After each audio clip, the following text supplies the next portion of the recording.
Welcome back to More to Live For. I am the voice of the North. And man, I was sitting here thinking about my homeboy Rashad, free my homeboy Rashad, and all the projects that we've been trying to put together. And you know what I mean, just some of the content that I already got, man. And why not, man? Why not give my viewers, the new ones and the returning viewers, my loyal subscribers, man, a better look, a better insight of who the homie Rashad White is. So to sum it all up, man, Rashad White a good dude, man. He my homie from the north, man. Old Patos Road to be exact. But his story and his journey really is the result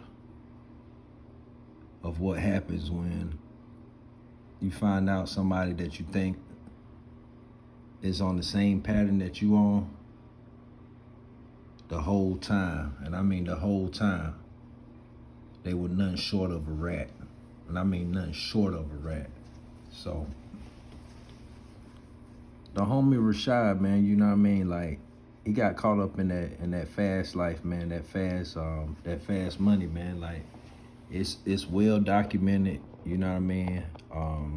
Like I said, man, in other stories, this is year 18 for him in prison or whatever. So it's well documented, you know what I mean, that he got several robbery charges or whatever. To get the amount of time that he got for some robbery charges when nobody was hurt and there's no other charges on his record but these robbery charges, let you know just how wicked the system is. But like I said, the homie, he really didn't even know that he was, you know what I mean, dealing with a rat type of individual, just a rotten type of, you know what I mean, no good type. We just gonna call him Q. So Q was straight up bitch nigga. You feel what I'm saying? Like, anybody know he used to be, you know what I mean, from around the way, but you know what I mean, he ain't from around the way no more. You know what I mean? He in somebody protective custody right now. You know what I mean? That's his new home. That's where he from. So, but you know what I mean, the homie Rashad, whatever, you know what I mean? Like I said, he done got addicted to this fast life, so he hitting licks, you know what I mean? He hitting licks. That's, you know what I mean, that's what he's doing, man. You know what I mean? That's what he done got addicted to. So as a result of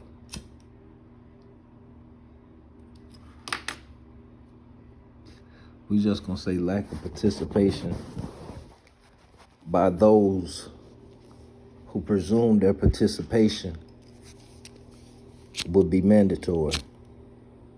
So by a result of this lack of participation, that's how the homie ended up having a rat with him. But at the same time, keep in mind, this rat had a disguise on, so he didn't even know until it was too late. So the homie hitting all these licks, hitting major licks. You know what I mean? Different counties. You know what I mean? Our city particular. He put a mean one on our city particular, whatever. But like I said, this is all well documented. So I ain't saying nothing that the homie ain't said itself. Like I said, what my goal is with this project, man, I want to give the viewers a better understanding of who the homie is and to add some visuals.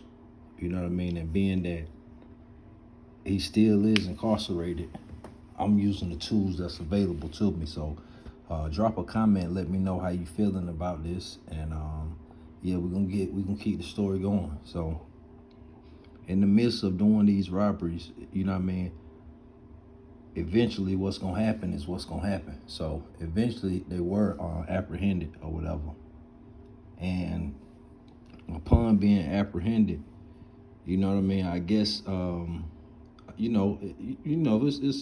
it's like a certain unwritten rule of how an interrogation gonna go or whatever, and the signs in an interrogation that let you know that which way it's gonna go, so to say. So I guess in the midst of the homie Rashad White finding this out, I guess that's when he started to see the whiskers of a rat. because instantly, his whole mood changed and his whole mood shifted. And this goes, all the way to the intake. He's feeling this way.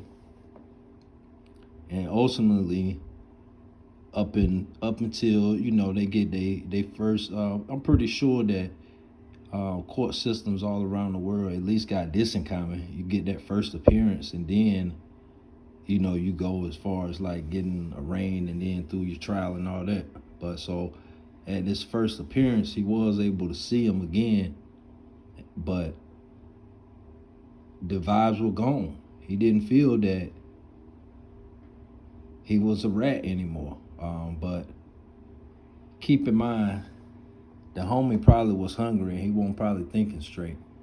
So I ain't gonna say he let bygones be bygones, but he didn't press the issue when he was back in arm's reach, even though, like I said, they're already in custody.